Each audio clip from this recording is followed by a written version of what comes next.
Y'a les potes, vous allez bien ou quoi? On se retrouve aujourd'hui pour le 11e épisode de The Story, le seul que je vais tourner en direct d'Estonie. Je suis très content de reprendre ce format que j'avais lancé cet été. Dedans, j'aborde plein d'histoires et d'anecdotes qui peuvent venir du monde du jeu vidéo, de l'e-sport ou alors de plein d'autres sujets différents que vous aviez grandement apprécié et que j'adorais aussi faire de mon côté. Et le fait que je sois en Estonie a clairement influencé sur mon choix d'histoire à vous présenter aujourd'hui. Je suis à côté d'un grand et glorieux pays nommé la Russie et vous l'avez vu dans le titre, ce sera pas très joyeux aujourd'hui, car on va parler de la triste histoire de Valentina Grigorieva et de son compagnon Stas Rechetnikov. Avant toute chose, je tiens à dire que ce n'est pas la première fois qu'Internet capture des histoires sordides qui se sont passées en live, d'accord? En 2008, le jeune dépressif Abraham Biggs, qui était un étudiant américain, s'est suicidé en live devant 1500 personnes en ingérant des médicaments, le tout sur Justin TV, l'ancêtre de Twitch. Et c'est une histoire qui leur a évalu beaucoup de problèmes à l'époque. Comme autre histoire, on en a aussi eu en France, je pense notamment au swatting de Bibix, d'accord? Quelqu'un avait appelé les policiers,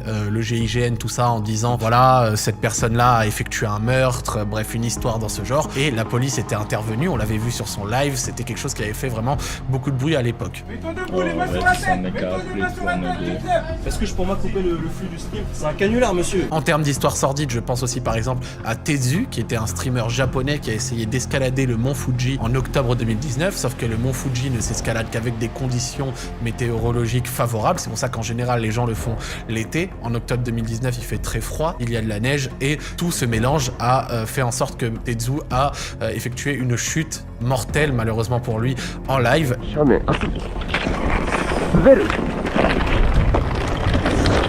Et ses viewers ont indiqué à la police l'endroit à peu près où il est mort et ils ont retrouvé effectivement sa dépouille à cet endroit-là. Il y a également des histoires que je qualifierais d'un petit peu plus débiles. Je pense aux deux braqueurs brésiliens qui ont fêté leur braquage en live sur Twitch, mais genre juste après, littéralement à l'arrière de la voiture avec les sacs de billets bien remplis. La police a été prévenue et a intervenu tellement rapidement que ces derniers se sont fait arrêter lors du même live. Il y a des images qui existent, on les voit se faire choper par les forces de l'ordre et je pense que ces gros débiles réfléchiront à leur acte à deux fois parce qu'ils ont chopé plusieurs années de prison suite à cette histoire. Vous en voulez une dernière? Monsieur Big était un petit streamer américain qui faisait un live devant son public de 60-70 viewers à peu près. Il faisait un petit peu de bruit et son voisin est venu toquer pour lui demander d'en faire un petit peu moins. Mr Big lui a dit qu'il n'en ferait pas moins, qu'il avait le droit de faire du bruit, que c'était son droit de live, tout ça machin, bref, vous connaissez le discours habituel. Son voisin, qu'est-ce qu'il va faire? Il va logiquement appeler la police pour tapage nocturne. La police va arriver,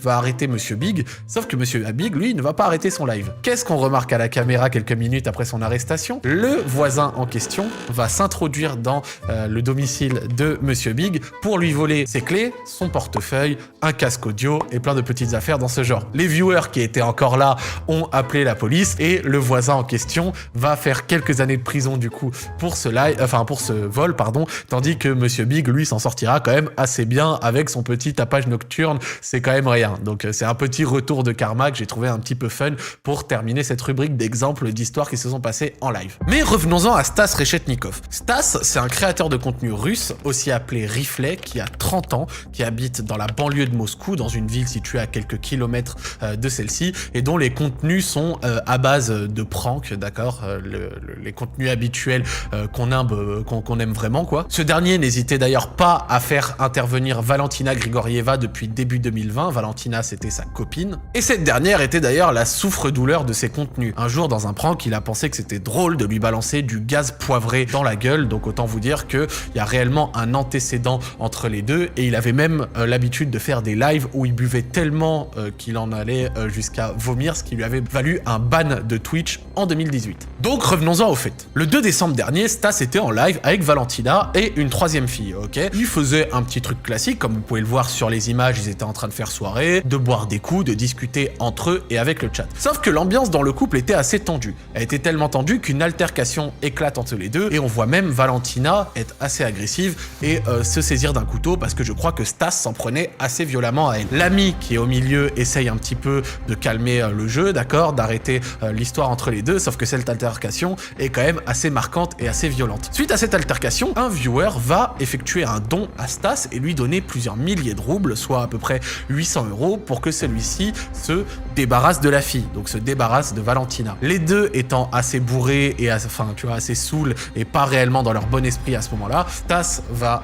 s'exécuter. Alors juste, je dis pas que c'est que à cause de l'alcool qui fait ça, hein, il y a clairement un problème ce type, je dis juste qu'à ce moment-là il était complètement bourré. Qu'est-ce qu'il va faire Stas? Il va prendre Valentina, la ramener hors champ de la caméra, donc je crois dans une autre pièce de l'appartement, et frapper Valentina au visage et dans le corps à de multiples reprises. D'après certains reports, on aurait entendu du coup sur le live à ce moment-là des cris, des choses comme ça, mais on n'a rien vu. Suite à ces coups, Stas va prendre Valentina, la mettre en sous-vêtements et l'enfermer sur le balcon, lui empêchant même au passage de prendre une veste. Après, il retourne devant son live. Quand les viewers vont lui demander qu'est-ce qu'elle est à Valentina, Stas va leur dire du coup qu'il l'a mise sur le balcon parce qu'elle avait des problèmes intestinaux et qu'il voulait pas que ça pue dans la pièce. C'est dire, hein, je vous jure que je n'invente rien, c'est ce qu'il aurait déclaré à ce moment-là. Et Valentina, elle, était frigorifiée parce que bon, 2 décembre en Russie, je ne vais pas t'apprendre quoi que ce soit, je pense que tu te doutes qu'il fait très très froid à ce moment-là. Alors que celle-ci a tapé à de multiples reprises à la vitre, Stas va l'ignorer tout le long et au bout d'un quart d'heure retournera voir pour essayer du coup de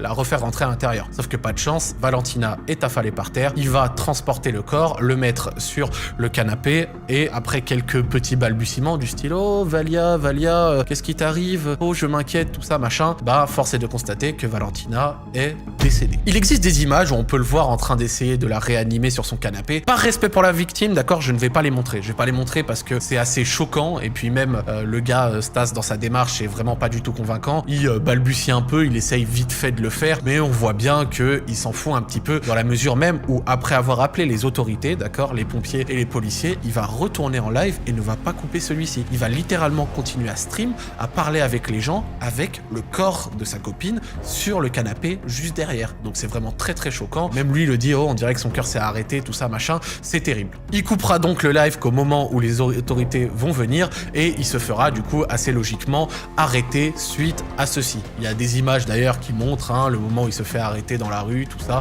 c'est vraiment terrible. Les premiers articles qui sortiront suite à cette histoire vont mêler vraiment beaucoup de vrai et de faux. Certains vont dire que Valentina était apparemment enceinte, ce qui a priori du coup n'était pas vrai. D'autres vont dire qu'elle est décédée d'hypothermie parce qu'elle aura passé un quart d'heure en sous-vêtements par des températures qui sont en dessous de 0.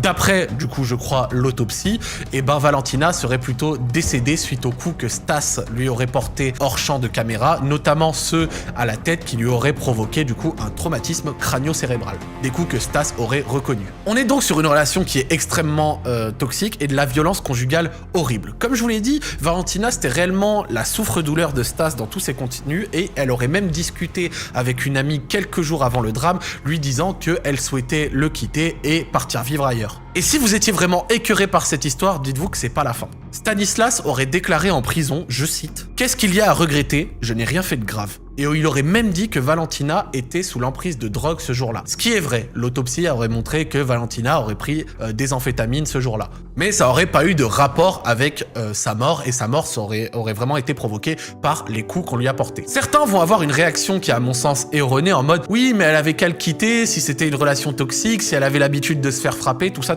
Et c'est à mon sens une grossière erreur de penser comme ça. Parce que la plupart des violences domestiques et conjugales sont aussi des violences psychologiques où la personne qui frappe ou la personne qui a du coup l'avantage dans la relation va avoir une réelle emprise sur sa victime, une emprise qui passe du coup aussi par le côté psychologique qui est telle que la personne va souvent pas oser partir par peur pour sa vie ou alors par habitude pour ne pas perdre la relation, par amour ou pour plein de raisons différentes. Ce qui, pour beaucoup de victimes, les rend carrément dépressives. Donc cette logique qui consiste un peu à mettre la faute à la victime est complètement erronée à mon sens, car le vrai enculé dans cette histoire, c'est Reshetnikov, qui d'ailleurs encourt jusqu'à 15 ans de prison pour son crime, et j'espère, à titre personnel, qu'il va prendre le maximum possible. Certains vont penser que cette histoire est rocambolesque, car elle a lieu en Russie. Sur Internet, on rigole souvent de ça, il y a souvent des images complètement tordues qui proviennent de Russie, mais je profite également de cette vidéo pour vous rappeler que en France, une femme meurt à peu près tous les 3 jours sous les coups de son conjoint. Donc c'est réellement un problème